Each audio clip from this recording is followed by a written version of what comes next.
business of cannabis is brought to you by CashTech Currency Products, North America's leading cash management provider for cannabis retailers. Cash recyclers, smart safes, software and services, CashTech has everything the cannabis retailer needs to track, manage, and secure the cash earned in the dispensary. Don't take chances with your cash. Call CashTech and solve the problem. Visit www.cashtechcurrency.com to learn more.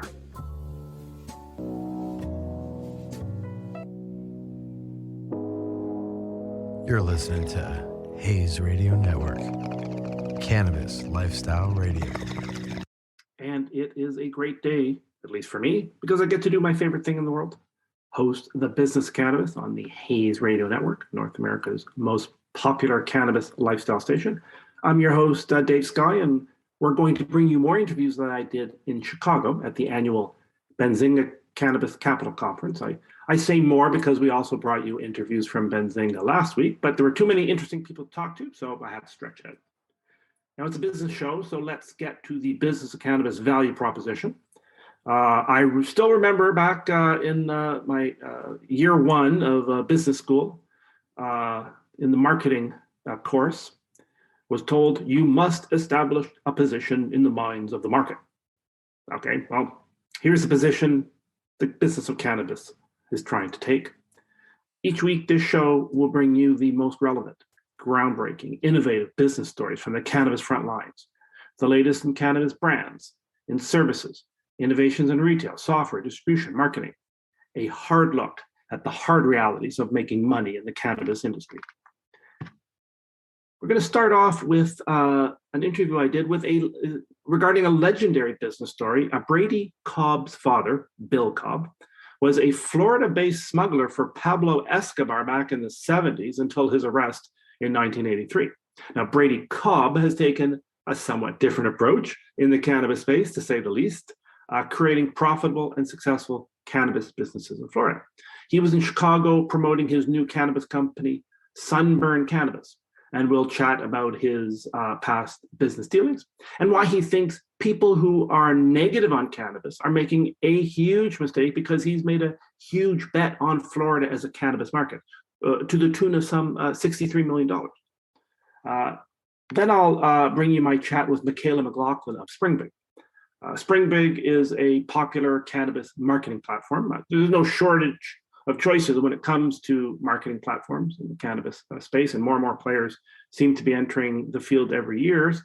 Springbig's managed to establish itself as one of the market leaders, so let's find out how they did that. And I'm going to ask Mikaela how she plans to continue Springbig's somewhat impressive growth. Now, every week we end our show talking to Matt Cook, serial entrepreneur with a long history of sales and marketing in the cannabis space, and all-around great guy. But usually we discuss what our guests have said and try to put it into context in terms of the cannabis industry and market trends. But this week, we're going to switch it up and discuss at some length the state of cannabis trade shows. Given that I did these interviews at the Benzinga Cannabis Capital Conference, and it had a small trade show floor as well, most conferences do, and MJ BizCon is coming up in Vegas. And in between those events, I'm guessing there's another 50 cannabis events happening, which is obviously an exaggeration, but not really too much. But I'm making the obvious point. So I thought this topic timely. Are there too many cannabis trade shows and conferences? Have they lost their appeal? Is value being diluted? Do people need to come to conferences and trade shows anymore to learn about cannabis, or are there other avenues for that? Are trade shows becoming too expensive to justify the expense? We talked to cannabis legend Brady Cobb of Sunburn Cannabis and Mikaela McLoughlin of Springbig, and then delve with Matt Cook into whether cannabis trade shows are still delivering real value to attendees. I'm Dave Skuy, your host, here on The Business of Cannabis.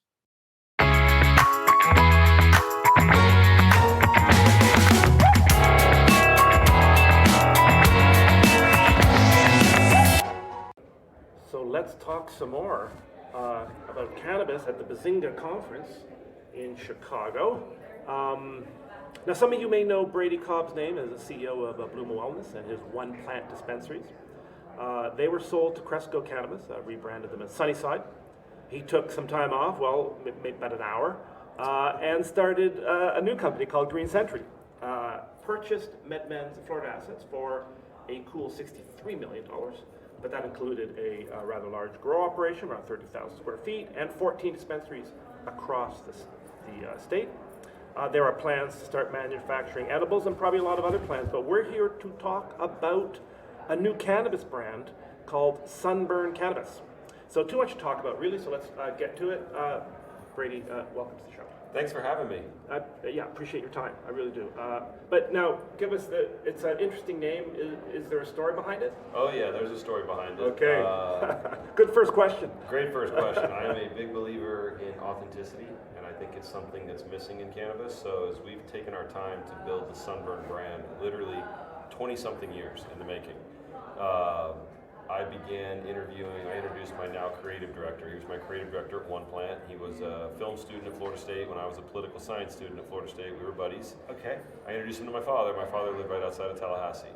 And I told him about my dad's smuggling story. And he went, "You're full of shit." And I went, "Let's go meet him." So I took him out there, and he began interviewing my dad in 2001. Wow. The backstory, the name Sunburn. So in 1977 and 1983, my father was one of the largest smugglers ever indicted by the U.S. Justice Department for cannabis smuggling, all through Florida. Pegged him at right around $300 million, and cannabis moved into the state from Cartagena, Colombia to Cuba to North Florida, all on shrimp boats. So while the DEA was focused their efforts on drug interdiction in South Florida, where most of it was coming in, he went right around them with shrimp boats, 70,000 pounds at a time, into North Florida. Clever. Where there was nobody in North Florida. Actually, the DEA had to go get a budget request approved to open a field office in Panama City Beach to try to figure out. No one believed this was happening. Right. Try to figure out why all these rednecks are riding around in new Corvettes with 24-karat gold Rolexes. So he's been building the story. We've literally been building the story for 20 plus years, waiting for the right time to deploy it. Right time meaning when we could control the cap table, when it was ready. So it was a lesson in patience. We've been waiting. So the Sunburn comes from what? The DEA task force that was impaneled to arrest my father and indict him, put him in prison, was called Operation Sunburn. Oh, awesome name. His front business was selling suntan lotion, a French skincare line called Sun Systems. I see. He raced cars at Indy, Sun Systems cars at Indy, Sun Systems cars. They won Le Mans in 1979, little known fact. Okay. They bought the GTs with duffel bags full of cash in France. Amazing.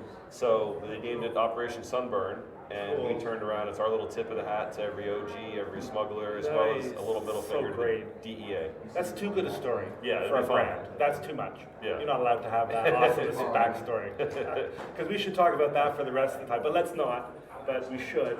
So let's get into the business side of it. It is called the Business of Cannabis. That's it, that's the radio podcast. show. It's radio show. We're Radio very show. sensitive about that. We're radio.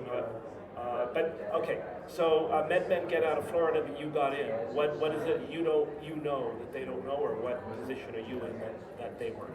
Well, if you were to ask my mom, or my wife, or my kids even, I'm kind of the And I'm person. going to. Yeah, I'm disruptive. If everyone's going left, I go right. Okay. So for me, I identified an opportunity in the market. A lot of people see softness in the market. I see opportunity. There's an opportunity at the top end of the market. MedMen's out. If you want to ask my honest opinion, I can't speak for MedMen, but my honest opinion as someone in the industry for quite some time, as an operator as well as an investor, they failed in Florida like they failed in New York. MedMen was a great California retailer.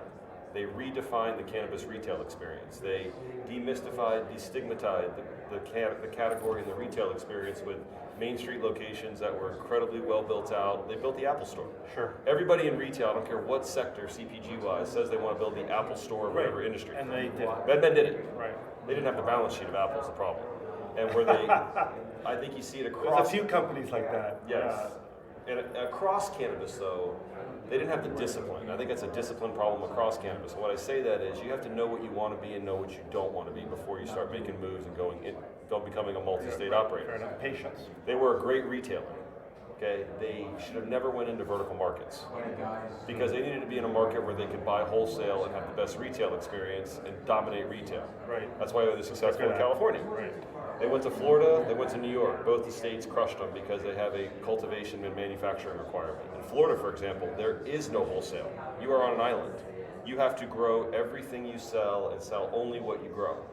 So MedMen went and invested, they spent right around $3 million a store times 15 stores. They paid $70 million for the license. they invested almost nothing in their cultivation facility. Okay. So I would liken Because that's not their expertise. I would liken it to going and building out a front end of a restaurant as beautifully as you could, Right. and having a microwave in the kitchen Right. and no Your chef. chicken fingers. So the stores had no inventory, and what they did have was very average product, or even worse. Okay. So where we're really good as a team is cultivation, operations, putting high quality flower and premium solventless concentrates on the shelves, Right. and then we get to pair that with a With the authentic pre-built, retail brand right. that we have these amazing retail locations. And by the way, another big distinguishing factor of why I bought MedMen over the other available licenses that I could have bought, the store locations lend themselves to immersing the consumer in the brand. We study other brands. I've studied what Steve Jobs did at Apple. He used the store to immerse the consumer in the brand. Right. So you could only Gotcha. buy Apple products at Yeah. Apple stores. Right. So for the state, a lot of people view the vertical integration with no wholesale as a negative in Florida. Again, I view it as a positive. It's the state giving me a license with government protection and blocking for me to build my own brand in my own store. I can use my store to immerse the consumer in the brand, but you have to be able to produce the products at scale to be able to make that work. If you can, you have a free road to go build your brand in your store. It's always why I scratch my head when I see the Florida brands, other companies, doing license deal with outside brands, giving away margin, when the state is giving you a free opportunity to build your own brand, just like Steve Jobs did. Amazing. So then, this is a real Florida play?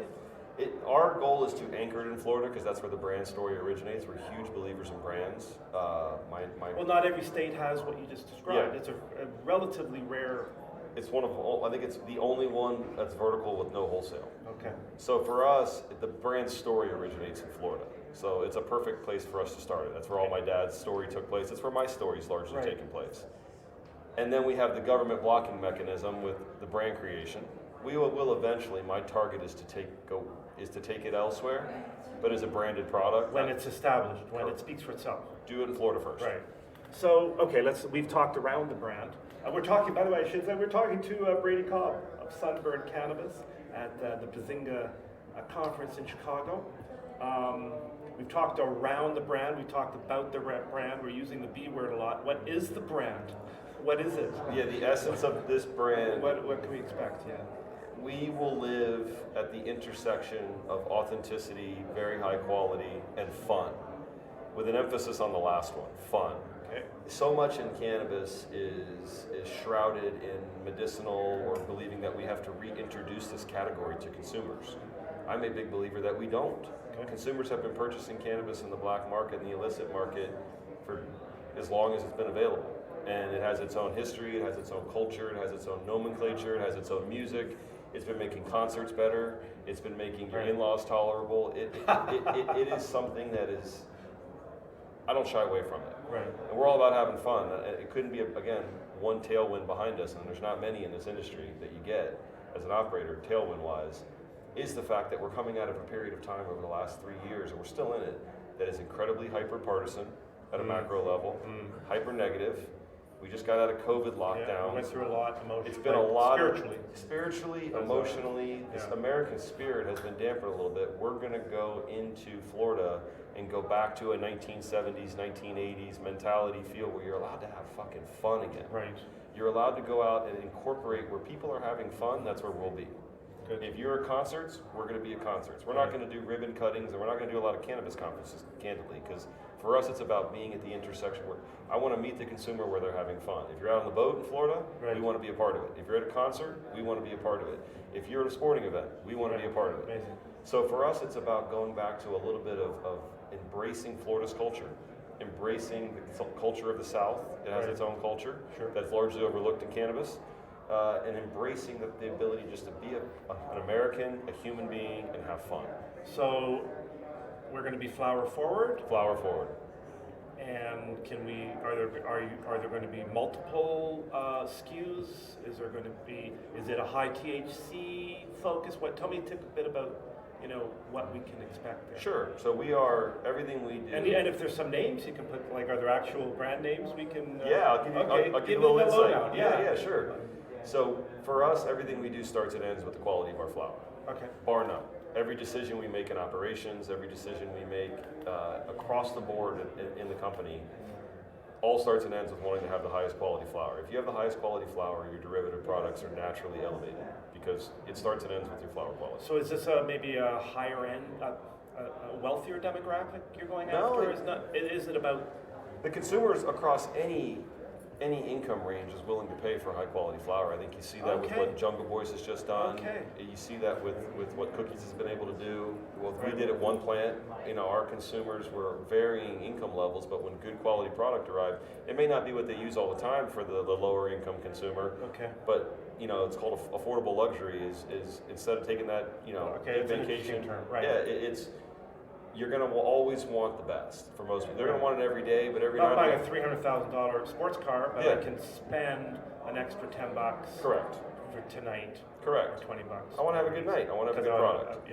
So for us, it's about having high quality. We're going to focus on flour. We're going to focus on having whole flour pre-rolls. That's what we did last time. We don't do we don't grind. It's whole flour. We actually use, instead of selling popcorn in the smalls, we actually use that for flour, or for whole flour pre-rolls. Solventless concentrates will lead the concentrates. We'll have edibles, because again, if you don't have good quality flour, you can't do solventless. Sure. And then we'll have edibles. It all connects. It all connects, right? Because you can't use any of the extraction solvents that you use are to mask imperfections in the flour. So if you're washing it traditional Jamaican water hash style, which is what we do, you're only using ice water. If your flour has imperfections, it's going to bleed through. It's why you see the bad rosin actually is discolored. It should be a yellowish or almost, if it's really good, like a more of a white color, off-white. If you see brown or orangish rosins, it's because the plant had defects. It wasn't cultivated or cured properly. So it does kind of tie all around, because if you don't have the good quality product, you don't have the brand that you want, so your fancy store is going to fail. You couldn't have said it better. That's it. So for us, it's about having the highest quality products. We're going to focus on flour, pre-rolls, solventless, edibles, and then beverage is a huge thing for us. So my chief commercial Okay, so you pretty much knocked them all off. We're not big in the ancillaries, the ratioed products, the bombs, the tinctures, the creams. For us, beverage is big for us for a couple of reasons. Number one, my chief commercial officer and founding partner at Sunburn, Ryan Martin, comes from 25 years of alcohol experience. So we raised a lot of the capital that we raised to do this deal from the alcohol industry. Right. And one of our partners is probably one of the most disruptive people in the wine industry over the last 15 years, and we've already trademarked the name of the beverage, Tan Lines by Sunburn. That's perfect. Yeah, I believe. I can't believe that was around. Yeah, that shouldn't be around. I should have taken that. You're lucky. Yeah, I don't lucky actually right do anything. Yeah. The beverage industry, I think, will be the single biggest disruptive category. You see huge growth there. In the next 10 years. Yeah, I believe. I mean, it's growing, but the numbers are still small now. Yeah. 100% of a small number isn't a huge number. But. Well, by the way, alcohol is already in. The only reason Canopy and Constellation put $4 billion. Constellation and Canopy put all that money. The only reason $4 billion went in was to test a beverage. Wow. They don't care about selling flour in Canada. Okay. This is all about beverage development, because the minute that they can pull out Corona Premier and put Corona High on the shelves, sessionable, that's another world. Yeah. 2 milligram beverage, sessionable, tastes good. Alcohol cannot let what happened with seltzer happen again. Seltzer took 25 points of market share from Bud Light in 2 years. They can't let that happen again. Right. Cannabis yes, beverage the whole beer story. Right. Cannabis beverage represents the next existential threat to traditional beverage, alcoholic beverage experience. Yeah. So it'll be hugely disruptive. I mean, just to give you a tie into the brand story, our pre-rolls will not be called pre-rolls, because my father and his partners, when they had a good week, they used to call $100 bills Fort Lauderdale fun tickets. So our pre-rolls will be called fun tickets. Okay. So every product SKU we have will largely tie back to the brand and have the consumer wanting to learn more. Right. I love that. I mean, you're not going to appeal to everyone, obviously. Yeah, that's fine. But by the way, what you just said is, I think, a big misstep by most of the MSOs. You can't be everything to everybody. It's not possible.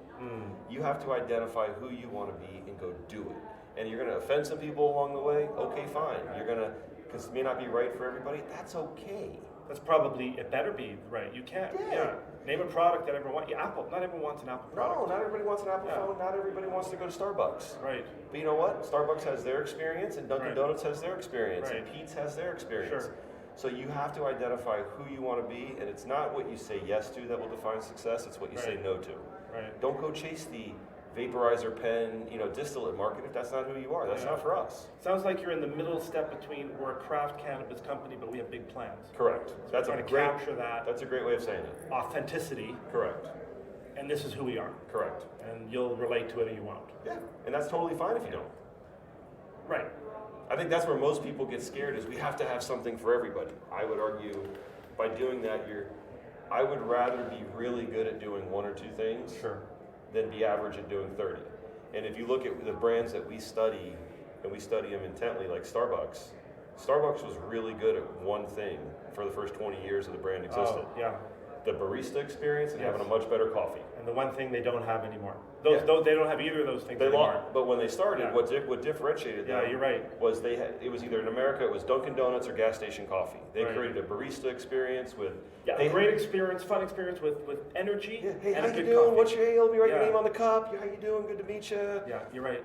And they did that for 20 years. They didn't introduce any of the ancillary products Right. for the first 20 years. Breakfast sandwiches didn't exist. All the stuff we don't like. Refreshers and all Right. that stuff didn't exist. You wanted a really high-end cup of coffee. It was $4 instead of $1 at a gas station, Right. but you had an experience, and they nailed that for the first 20 years. Tito's Vodka is another one we study. You know what he did? He sold vodka. That's it. One SKU, not flavored. Right. Didn't chase a bunch of different stuff. Did just sold vodka. Great And point. we call it an overnight success story. It was 20 years of him doing that way to get to now where he is the call brand in every bar. That discipline is what's missing in this Well, industry. let's. We don't have a ton of time left. Sorry, But I could geek out for days. Really, I'm not picking up on that. But let me just ask it because you said it's an overnight success story, a 20-year overnight success story. How do you see your success story playing out then? Are we talking 20 years? Are we talking 2 years? How do you see Sunburn evolving? So we raised capital to be able to stay private. So none of my investors are expecting a liquidity event anytime soon. This is a long hold.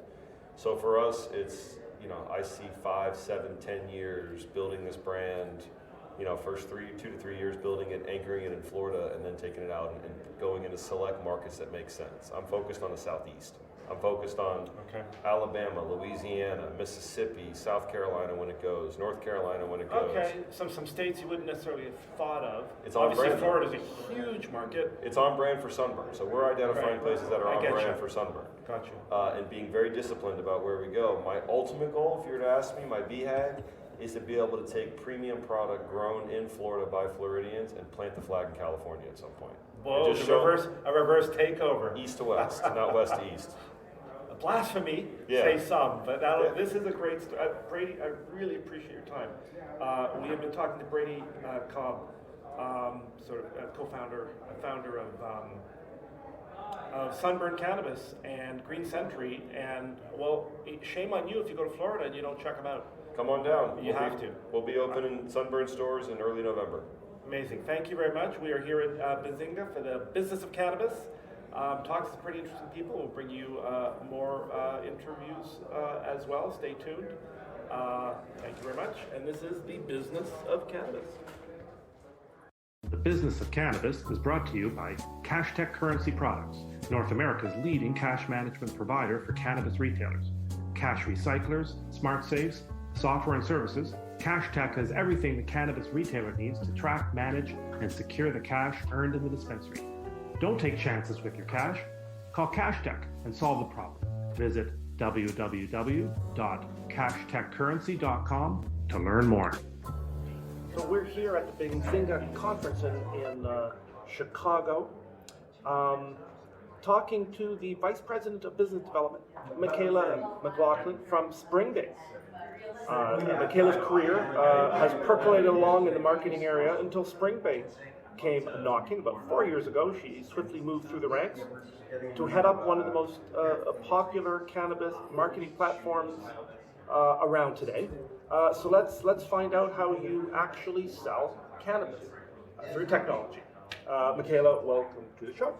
Thanks so much for having me, David. I'm really excited to be here and excited to be at the conference. Yeah, so, okay, loyalty, text messaging, brand marketing, CRM. There's a lot going on in Springbig. Break it down for us. What does your platform do? Yeah, I like to say at our core, we are helping drive cannabis consumers to action, whether it's through engaging in a loyalty program, which we find brings customers in more often and has them spend more every time they walk in the door, whether it's through digital communication means like text messaging, emailing, push notifications to a dispensary's native app, or even asking customers for a review. We always are looking through that lens of how can we be driving consumers to action. And I think from there, that kind of all stems from relationship building. So we are integrated with over 19 point of sale systems so that retailers can understand who shops when and what they like to buy so that they can send really targeted and engaging communication. We also offer co-marketing for brands and retailers. I'm sure we'll get to that, but really in its simplest form, I like to say we are driving cannabis consumers to action through our tech. Is there an area out of that is the number one, that's the biggest part of your platform? And the rest are more of supportive kind of Definitely, pieces? definitely. So what would that one be?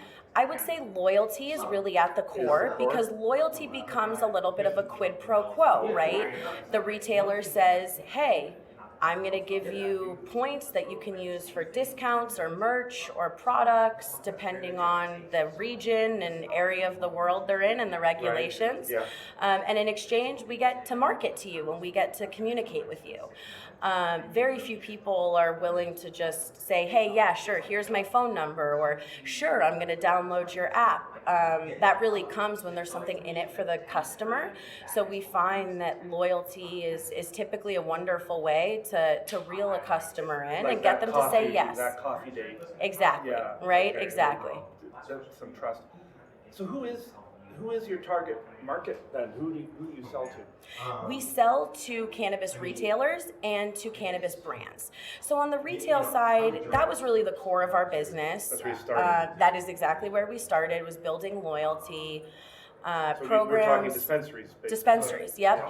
And about 2 years ago, we started getting requests from brands asking us, hey, we'd love to text message, we'd love to build a list of consumers. And we said, sure, hop on the platform. Right. But we realized really quickly that in the cannabis space in particular, brands really lack access to the consumer directly because of regulations. It's really the dispensary that holds the keys to those customers. It's the gateway. Exactly. Right. So Yeah. we quickly realized, okay, brands are having a tough time building their own list, right? They don't have that quid pro quo that a retailer does. The brand can't really give anything away for signing up. So there's very little in it for a customer to sign up with a brand. So what we did instead was we realized, hey, we've got very powerful point of sale integrations. So we know of these 2,700 retailers that use us for loyalty and to communicate with their customers, we can see which brands every single one of them carry. So we took a more traditional CPG co-marketing approach. Think Tide being on the homepage of the Target app, or a particular toothpaste being on the circular of the Whole Foods ad at the front of the store.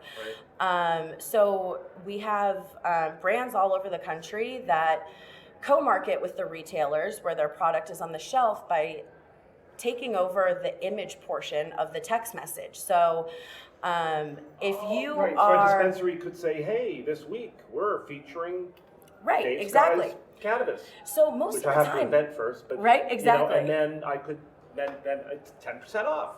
Exactly. You hit the nail on the head. And So then they're essentially, getting business and the brand is getting. yeah, and what we found is the retailers are texting about these brands anyways, but it's the retailer's onus to come up with engaging creative every day and to tell the right story and like not their business and not their brand. Exactly. And on Right. average, there's over 2,000 SKUs on the shelves Right. in a dispensary in a recreational state. If you're a brand, you've got to get in front of the people that are shopping there. So for brands, it's direct access to the most loyal, top tier customers shopping on a consistent basis at the stores where their product is available. The other nice thing is it offsets some of that marketing cost for the retailer. The brand picks up the cost of the campaign, and the retailer shares the success results from their point of sale data with the brand and says, hey, great news, we moved X number of product and X number of customers tried your brand for the first time.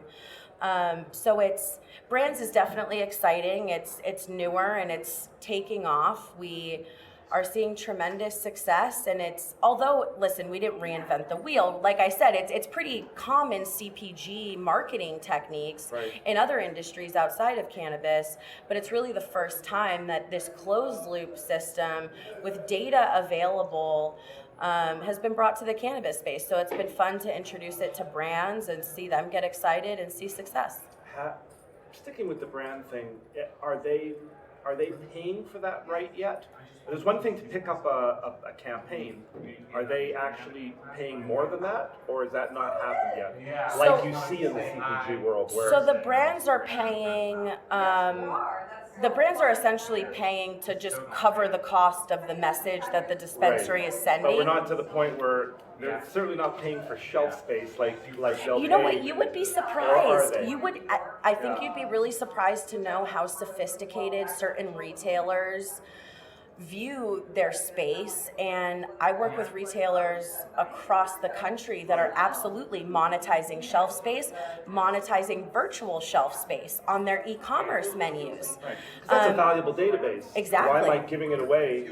Right. Like you said, I have 2,000 SKUs. Right, exactly. Of course you're going to pick up the cost of the campaign. Right, What right. about making some money? Right. And definitely, I think Particularly in an industry struggling for revenue.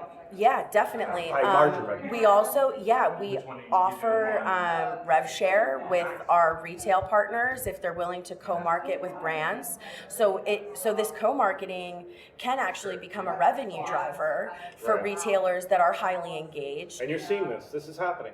It's happening every day on our platform, which Okay. is really cool. And we're working with some of the top brands across the US. We just launched our brands platform in Canada, which has been really exciting. And I think that market has been really hungry for Always products like this happy as to well. hear a Canada shout out. Yes. We have where an I'm office in from. Toronto. Look at that. We have an office in Toronto. We have a Go lovely Canada, team go. up there. Yes. We are chatting with Mikaela McLoughlin from Springbig, Vice President of Business Development at the Benzinga Conference in Chicago.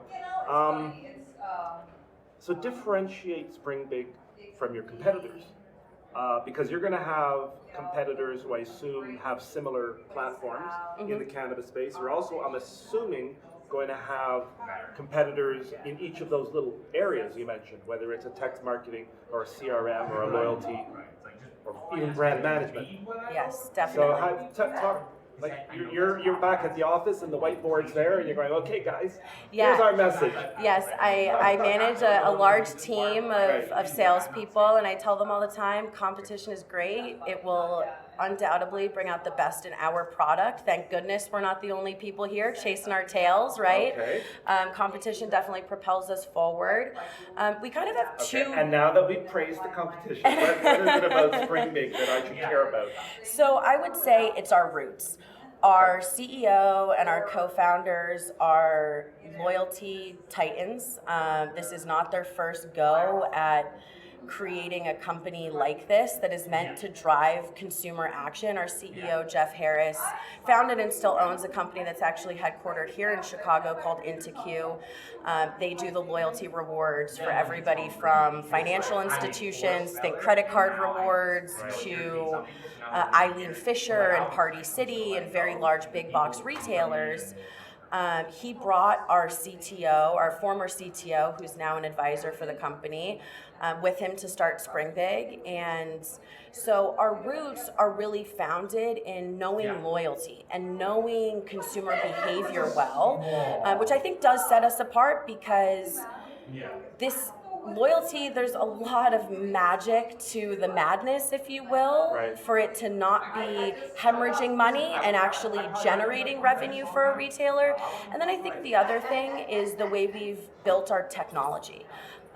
We focused on integrations, acknowledging that really the point of sale is the smartest piece of technology in the retail environment. So for us to run smart communication and smart loyalty, we have to be integrated. And if that integration is not locked down, ironclad, a phenomenal integration, we can't be great at our job. So I really believe that the foundation of those roots of knowing this business and knowing the ins and outs and centering around great integrations really does set us apart. And in more recent times, compliance. We were the first company of our kind to be HIPAA certified and compliant. We are SOC 2 certified and compliant. And we are also 10 DLC compliant, which is a texting regulation in the No one knows about it. Yes, But now exactly. we know about it. Well, Okay. you know what? Every single cannabis retailer in America knows about it. Because if you're using a software company that was not prepared for these regulations, your platform's not It's working. sort of a consent-based system, I'm assuming? It's basically that the cell phone carriers have said, hey, there's certain industries that we don't necessarily want texting unless they are doing it in a completely by the book way. So we were really proactive in making sure we were ahead of these regulations coming. And I think that speaks to our leadership and the way we've built our business. Well, let me follow up on that. We don't have too much time left, but a couple things. If I called up your customers, what do you think they'd say about Springbig? They might not say those things. What would they say? I talk to our customers a lot, and the one thing I hear all the time is, you guys care. You guys care. Listen, we're tech, right? Like, internet goes out, things happen. But we're the company that's going to answer the phone. We are going to do right by our people internally and our clients every day of the week. And I think, unfortunately, that can be hard to find in tech. And I think that's really the resounding feedback that I love to hear from our clients. So we're almost done, almost out of time, but I want to ask you, because I'm intrigued by this product because it does so many things, it touches so many pieces of, but it's not cannabis either, per se. It's ancillary. What's the hardest part of your job then? Trying to. I think it's just constantly trying to be 2 steps ahead of where the industry is going. When you think about tech, you could learn everything there is to know today, wake up tomorrow and need to learn all over, and then you layer cannabis on top of it. And there's a lot changing all the time. So I think it's anticipating what's next and how we can be staying, 2 steps ahead of the industry and the competition. Mikaela McLoughlin from Springbig, Vice President of Business Development. Thank you very much. If you are a retailer or if you have a brand, well, you're either using Springbig or you're using something else. Right. And we should chat. Or you're falling behind. Yes, exactly. I mean, the marketing regulations are crazy, so this is one of the only marketing tools in cannabis. So it's definitely a cornerstone of the retail playbook. And if there's anyone listening that would like to check us out, you can check us out at springbig.com. There you go. And we will be back with more interviews from Benzinga in Chicago. This is Dave Skuy at Business of Cannabis. The Business of Cannabis is brought to you by CashTech Currency Products, North America's leading cash management provider for cannabis retailers. Cash recyclers, smart safes, software and services, CashTech has everything the cannabis retailer needs to track, manage, and secure the cash earned in the dispensary. Don't take chances with your cash. Call CashTech and solve the problem. Visit www.cashtechcurrency.com to learn more. Yes, and welcome to the Business of Cannabis. Dave Skuy, joined by Matt Cook. You can say hi now if you want. Hello. To prove that you're here. Yeah, like and while we're gonna do something a little different in this show, we'll talk a little bit about what we just heard from Brady Cobb, Sunburn Cannabis, and Mikaela McLoughlin and Springbig. But mostly, we also want to just share some reflections on all these trade shows. We've gone to a whole bunch of them, and like I said at the top of the show, wow, there's a lot of cannabis shows across North America. And is it a symptom? Like too many dispensaries in some states, and certainly some cities in Canada as well. But quickly, Brady Cobb, Sunburn Cannabis. I thought it was interesting. Like Very MedMan, yeah, MedMan. Well, interesting story, obviously. Yeah. Super interesting. But as soon as someone says drug dealer dad, you've got my attention. But which is fun. MedMen sell, Brady Cobb buys. Who's right? Who's dumb? We'll find Yeah, out. I guess we will. At the tune of 60, some 60. And the reality is they both could be right. It's like selling a house. It's like, well, if you sold your house 15 years ago, you go, wow, that was a stupid move. But at the time, maybe you used it to buy a different house in a different area that will be up and coming. Like, who knows, right? Obviously, the transaction made sense for both sides. So that's the winner will be revealed. Yeah, it's well, I mean, the bold, it certainly is a bold move in a state that is unclear as to how it's going to evolve in the cannabis space. But if you're going to take a chance, I guess, well, why not? You buy in a neighborhood that is up and coming, like you said. Absolutely. But they don't always do that. Yeah. And then quickly, Springbig, I found it interesting. Like, it's a great product, obviously, and it's doing well in a very crowded field, but it's such a crowded field. Yeah. So many of these platforms that do nothing more than what they do in non-cannabis, and there's another million of them in the non-cannabis space. And I think, I think not just their products in general in this industry are going to have to really start differentiating themselves to say, this is what we do different. Because if it's just, we do that too. We text and it's going to be, it dilutes your brand. It dilutes your offering. So pick one, 2 or 3 things, whatever it is, but differentiate yourself. Otherwise, you're just going to be one of the 50 companies that are lined up at the door. I wonder if the real play here isn't waiting for non-cannabis companies of a size that would dwarf Springbig coming in and buying the market and adding it to their portfolio. So we have a cannabis portfolio, we have retail, we have all these different verticals, and this is just a vertical. And if you were that person, you just wait, let them. Yeah, and you wait and let the market kind of filter itself out a little bit. Yeah, and then pick some of the winners and buy your market share. Whether it be Salesforce.com, that's what they do, right? Right. They establish themselves as a brand, and then they say, hey, that company's cool. We can integrate it into ours. Let's buy them. Yeah. But they waited a long time to do that, and they were quite sizable when they started acquiring companies. Then you have other industries. There's tons of HR benefits and payroll. Oh my God, you can't. Yeah. And there's a number of companies that are buying up the smaller ones to get size. Then there's other ones that are well funded. Some have done incredibly well. Some have fizzled out in a spectacular fashion. And you never know. You think, hey, hi, why am I not getting bought out? Wait, what about me? And you just sit there and you just drift away because it's going to be only the 1% that actually get bought out. And that's the thing that people have to realize is that, yes, there's lots of opportunity in this industry, but you really have to make something unique. You can't just be the same thing everyone else has. Right, and then just hope someone notices you. Yeah. Right, buy a fancy tie or a nice hat. That's always been my strategy.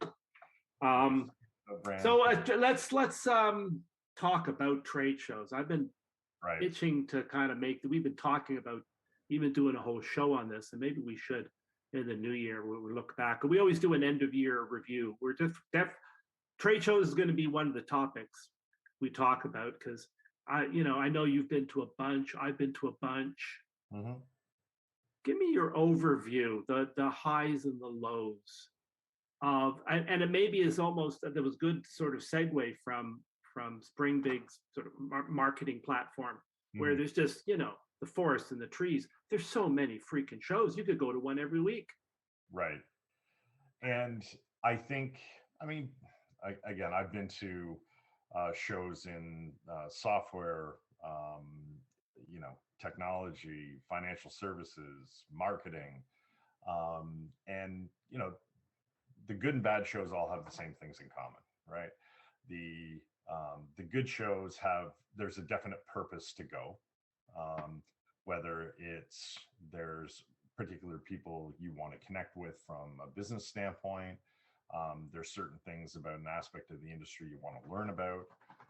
Like I would say the PBC conference we went to, if you were looking to understand banking and compliance, that was a good show for you to go to. We've gone to some shows where I'm not really sure what the purpose of the show was, other than to say we have a cannabis show in the city.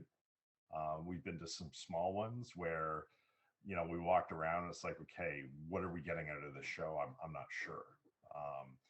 Now, that being said, I think regardless, if you can take one or two ideas, concepts, examples, relationships away, you don't need 20, you need one or two, and make your business better and help your business grow, then it was worth attending.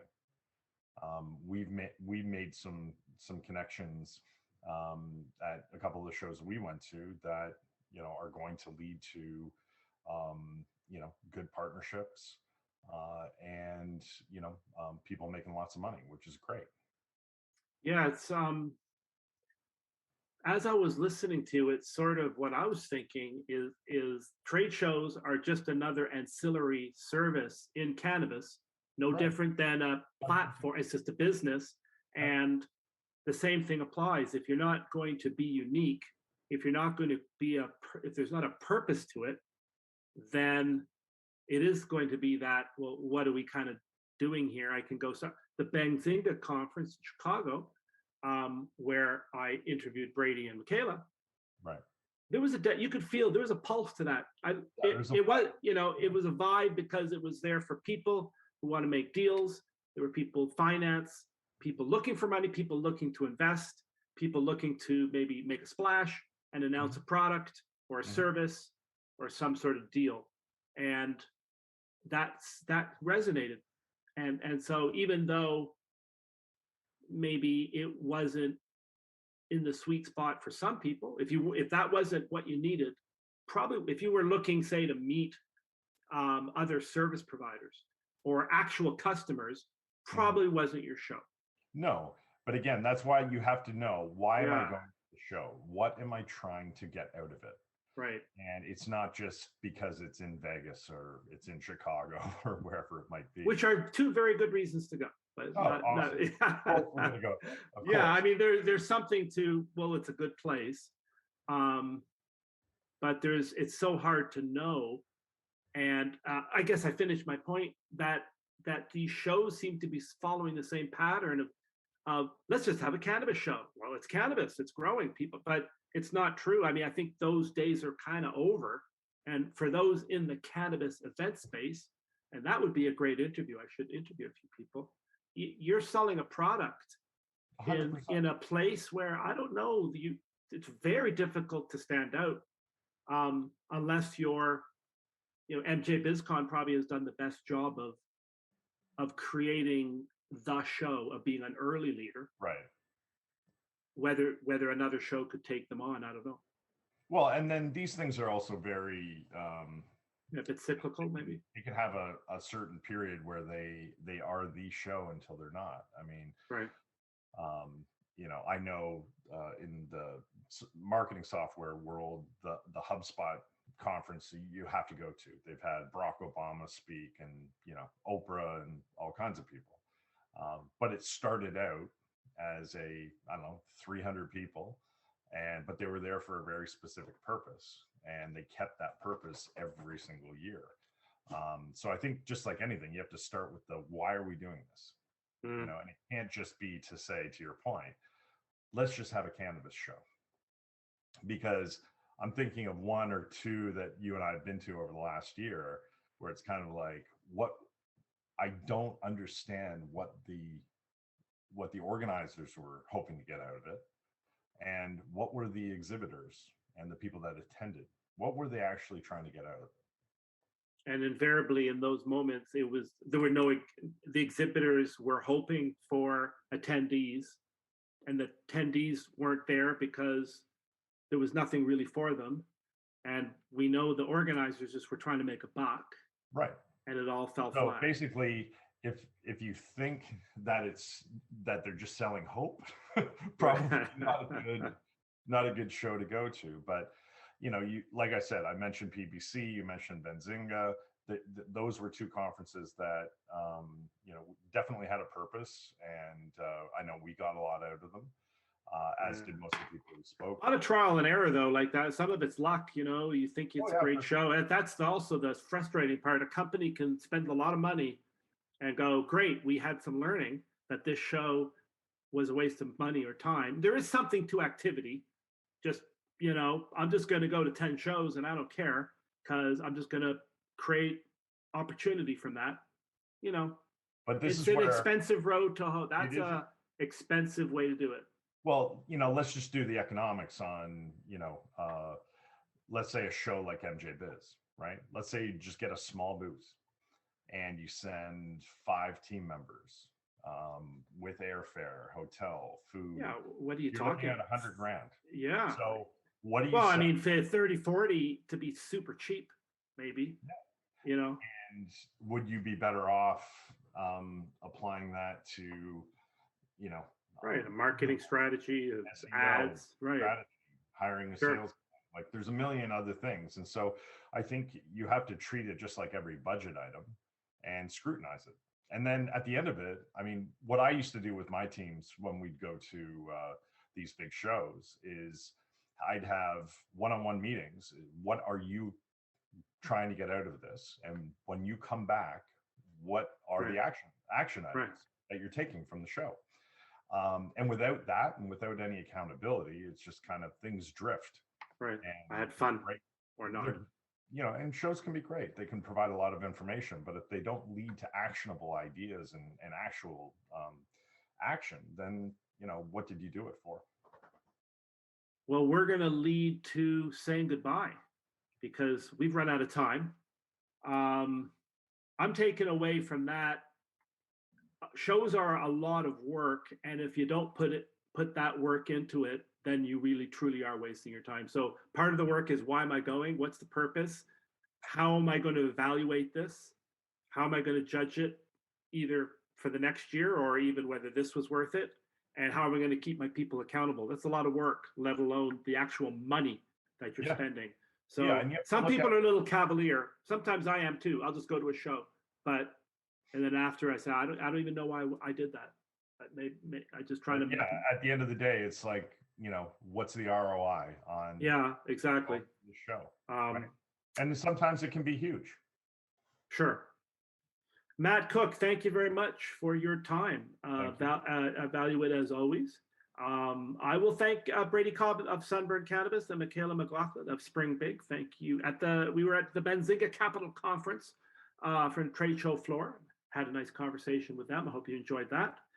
Thanks to our sponsor, CashTech. Go to cashtechcurrency.com to find out how to take care of the cash you're making in your dispensary. I'm Dave Skuy, and this is The Business of Cannabis. The Business of Cannabis is brought to you by CashTech Currency Products, North America's leading cash management provider for cannabis retailers. Cash recyclers, smart safes, software and services, CashTech has everything the cannabis retailer needs to track, manage, and secure the cash earned in the dispensary. Don't take chances with your cash. Call CashTech and solve the problem. Visit www.cashtechcurrency.com to learn more.